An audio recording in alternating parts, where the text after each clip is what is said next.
গাছ লাগান এবং গাছ বাঁচান, তার সঙ্গে সঙ্গে গাছ সংগ্রহ করুন। আজকে আমরা 3টি অশ্বত্থ বৃক্ষ সংগ্রহ করলাম। এই 3টি গাছ একটি দেওয়ালে বেড়ে উঠেছে। এই গাছটির সৃষ্টি একটি পাখি, হয়তো কোনো পাখি বীজ এখানে ফেলে দেওয়ার ফলে এই গাছ 3টি উৎপত্তি, এবং সেই গাছ 3টি কিন্তু এখানে নষ্ট হয়ে যাবে। তাই আমরা 3টি গাছকে সংগ্রহ করে সযত্নে বড় করে তোলার চেষ্টা করব এবং নির্দিষ্ট পরিবেশে রোপণ করার চেষ্টা করব। আর আমরা চেষ্টা করব এভাবেই গাছ সংগ্রহ করা এবং গাছকে রক্ষা করা, তার সঙ্গে পরিবেশে গাছ বাড়ানো। এই সংকল্প নিয়েই আমরা এগিয়ে যাওয়ার চেষ্টা করব।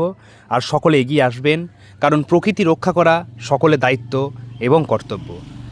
কারণ গাছ আমাদের বেঁচে থাকার একমাত্র অবলম্বন, কারণ গাছই একমাত্র পৃথিবীর সম্পদ, যা পৃথিবীর প্রত্যেকটি প্রাণীকুলকে বাঁচিয়ে রাখার যে মূল্যবান অক্সিজেন সেটা দিয়ে থাকে, সঙ্গে প্রকৃতির যে ভারসাম্য সেটা ঠিক রাখে।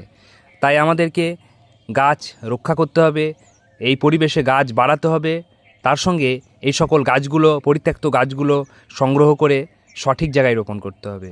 তাই আমরা চেষ্টা করি এই সকল পরিত্যক্ত জায়গা থেকে, দেওয়াল থেকে কিংবা কোনো জায়গা থেকে গাছ সংগ্রহ করে তার সঠিক জায়গায় প্রতিষ্ঠা করা।